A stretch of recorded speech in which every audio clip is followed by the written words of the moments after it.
Oops, wag mo na scroll up mga kanegosyo. Ako nga pala si Jepoy, isang negosyante. Isa rin akong DJ at meron na akong 10 taon na karanasan na pagkalugi sa pagninegosyo. Hindi ako vlogger, hindi ako influencer, isa po akong content creator. At ang topic natin ngayon mga kanegosyo, tungkol sa pagkuha ng commercial space. Kung nagbabala kang magnegosyo, kukuha ka ba ng commercial space agad o sisimulan mo yan ng online? Ito mga kanegosyo, pag napanood mo tong video ko, sigurado advantage mo na to, lalo na kung matatapos mo tong video ko, dahil malaki matitipid mo mga kanegosyo kapag natapos mo tong video na to. At kung nagninegosyo ka naman na mga kanegosyo, siguro ito yung wala or nagpapahirap sa iyo kung bakit nalulugi yung negosyo mo. Ito muna kwento mga kanegosyo. Way back 10 years ago, 2015, nung nag-start ako magnegosyo sa TIP Cubao, which is Technological Institute of the Philippines. Doon po ako graduate ng college mga kanegosyo. At eventually, pagtapos kong graduate ng college, nag-work din ako ilang years, pero doon pa rin ako nag-boarding house malapit sa school na yun. At nung nag-resign ako ng pag-work, naisipan ko magtayo ng sari-sari store malapit kung saan ako graduate ng college. Graduate po ako ng marketing management mga kanegosyo. At syempre, dahil pambansang negosyo, sari-sari store, naisipan ko sari-sari store. Hindi ko pa alam yung focusing one, hindi ko pa alam yung market ng mayaman nun. Baguhang negosyante, pero eventually matututunan mo naman yan in the long run Pero dahil napanood mo na tong video ko, advantage mo na to. Way back 2015 mga kanegosyo, masasabi ko okay pa kumuha ng commercial space. Pero nung nagka-pandemic at ang tao natuto na sa mga delivery, umorder online, maaari mo nang simulan yung negosyo mo through online mga kanegosyo na hindi pa kumukuha ng commercial space. Kumbaga tinitest mo muna yung market at hindi ka pa naglalabas ng pambayad ng renta ng 3 months deposit, 1 month advance, at may kontrata pa kayo ng 1 year. So, dun pa lang mga kanegosyo, maglalabas ka na agad ng pera Pero kung nasubukan mo yan online, tinest mo na yung market mo online, kung malugi ka man, hindi ganun kalaki yung malulugi sa'yo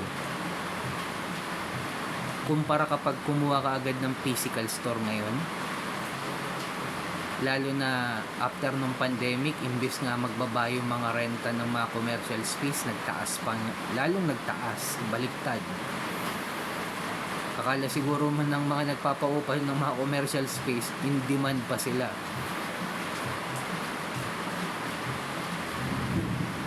Siguro mga naluloko na lang nila yung mga may mga pera na hindi pa alam kung paano magbenta online, mga hindi gumagawa ng original content.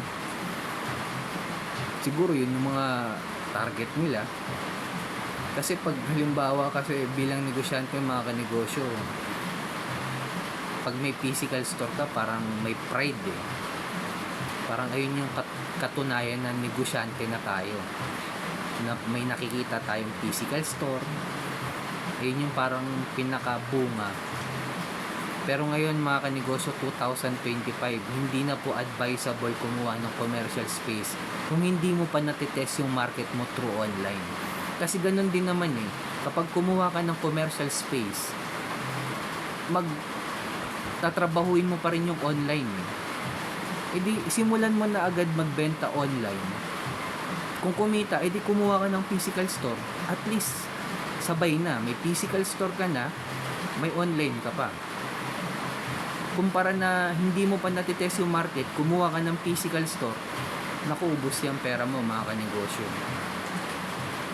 Tapos may kontrata pa kayo, may permit ka pang kukunin sa munisipyo, city hall.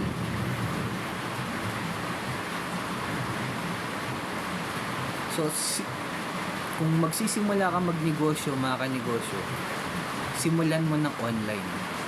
At least matetest mo agad yung market. Doon pa lang malalaman mo na kung okay ba to o hindi. Kung malugi man, hindi ganun kalaki. Hindi ka naglabas ng 1 month deposit, 1 month advance. Kung kumita yung online, tsaka ka kumuha ng physical store. Ngayon, dalawa na ngayon yung ano mo. May physical store ka na, may online ka pa. Pukpuk ka na ng online, tapos pukpuk ka pa sa physical store. Ganon din naman kapag kumuha ka ng physical store tatrabahuin mo pa rin naman yung online. Kaya ngayong 2025 mga kanegosyo, hindi na advisable talaga kumuha ng commercial space kung hindi mo natetest yung market mo through online. Pwede 10 years ago, mga 2015 ka nag-start. Kasi yung mga tao nun, hindi pa prepared yung mga delivery.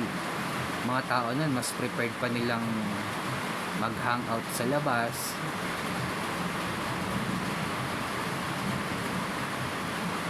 Although may online na nun, 2015, pero hindi siya katulad ngayon na ultimo yung mga lolo't lola natin marunong nang umorder online. Kahit nga yung mga bunso mong anak, marunong nang umorder ng mga Shopee, Lazada yan, TikTok Shop. Kaya mga kanegosyo, simulan mo online muna bago ka kumuha ng commercial space. Kung umabot ka sa dulo na video na to, nagpapasalamat ako. Subscribe mo naman ako mga kanegosyo. Like at heart mo na rin tong video ko. Comment ka lang sa baba pag may mga tanong ka. Kung dumadaan tayo sa pagsubok ngayon bilang negosyante, huwag natin kalimutang mag-pray mga kanegosyo. Kahit anong religion natin, ingat tayong lahat. Peace.